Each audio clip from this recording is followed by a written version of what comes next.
The military working dog might look like a pet to some civilians, but to the military individuals that handle them, they are so much more. Hello, my name is Robbie Whaley, and today I'll be talking about the military working dog. We're going to go over a little bit about the history, we're going to go over the patrol work that they do, and the most important job they have nowadays, which is detection. Let us first start with a brief history. The war dog was actually started use by the Romans. They would put armor on these dogs and release them on their foes to bite them and hold them and take them down. The British had the same idea, but what they changed was they would put these armored helmets on these dogs that had spikes protruding from them. And when they would release their dogs on their foes, their dogs would just ram their head into the people. But Napoleon was actually the smartest one out of all of them. What he did was he was the first one to use the dog for its keen sense of smell. He would chain these dogs around the walls of Alexandria, and these dogs would alert him on when intruders were trying to hop the walls. The military working dog program was started in the late 1930s, early 1940s, around 1942. And the Army decided to give that responsibility of training and procuring the dogs to the Quartermaster Corps. What they did was they trained all these dogs in different types of jobs, which range from sentry dogs to mine dogs to patrol dogs to even messenger dogs. These messenger dogs would go from handler to handler, passing out the messages that they needed to give to the troops on the front line. Dogs now are trained actually at Lackland Air Force Base, Texas, and they are trained on two things: detection and patrol. And these dogs were used in lots of wars, ranging from the Korean War, the Vietnam War, to even the wars in Iraq and Afghanistan. Now that we talked a little bit about the history of the military working dog, let's go into the jobs that they do, which is patrol and detection work. And we'll go ahead and start with patrol work. Patrol work, the basis of patrol work is to protect the handler. The MWD will do anything to protect that handler. And perfect example is if I had my MWD right next to me and somebody came and made a sudden aggressive movement towards me, the dog would just attack the individual, trying to protect me. These dogs are trained to attack on and off leash without command. To train in patrol work, we use a system called the 6 phases, but I'm going to talk about 3 today. The first one is the field interview. This is where the individual, the handler actually sees an individual walking around, and the individual calls, or the handler calls the suspect over and says, "Hey, what's up? How you doing? Can I see your ID?" etc. And the dog is supposed to just sit there and not bite or do anything. The next one is the run and bite. This is where the handler is released on a suspect. The handler says, "Hey, come over to the suspect." The suspect says no, makes an aggressive movement, and runs away. And this is when the handler releases the dog. Last but not least, I'll talk about the standoff, the most important part of the phases. This is the same thing as a run and bite, but when the handler releases the dog, the suspect then gives up. This is when the handler has to take command and command the dog not to bite the suspect.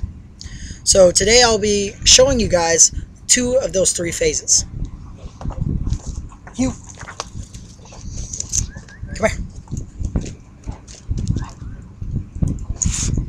You. Hey, you come over here. Hey, let's talk real quick. Come on over. Hey, how you doing over here? What's going on? What's going on? What are you doing out here? Not doing anything? All right, you can leave. Hey, you want to come back over here? No, I'm good. Hey, come over here. Hey, Oh, no, it's my dog. No.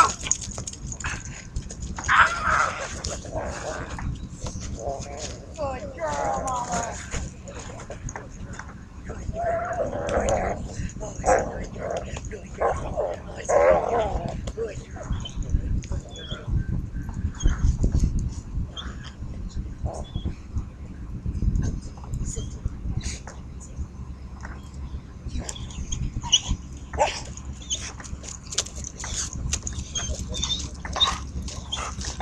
Hey, you come over here. No, I'm good. Hey, come over here. Oh, he's around. Be out. Sit. Stay. Good.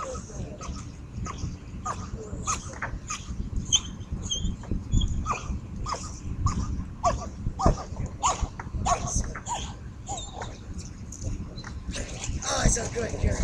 Good girl. Oh, it's so good. Good girl. Ready? Hands. Oh,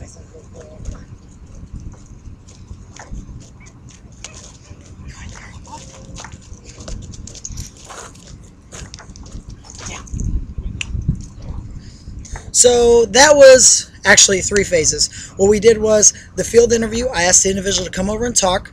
The next thing we did was a run and bite. He decided not to come and talk to me, so I released the dog. And last but not least was that important part, the standoff, where he gave up and I had to tell my dog to not bite him.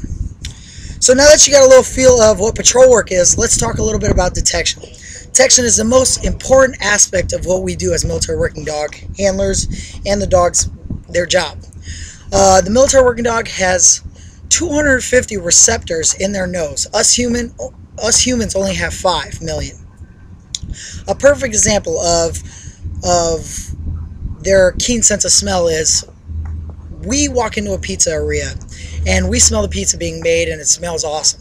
Well, the MWD actually, when the MWD actually walks into a pizzeria, they not only smell the pizza, what they do is they smell the dough, they smell the tomatoes, they smell the cheese, they smell everything. Every individual ingredient that makes that pizza, they smell. We train these MWDs on 2 sets of aids. The first one is drugs. These dogs are trained on all the street drugs out there. They help enforce the laws not only on the military installations but at our U.S. borders. And next is explosives, the most important thing. And these dogs not only protect the MWD handler and the dog, they protect the hundreds and thousands of people that are in the area that they're searching. Now that we've gone over a little bit of detection and patrol, let's summarize everything we've talked about today. We talked about the history of the MWD. We've talked about the patrol work that they do.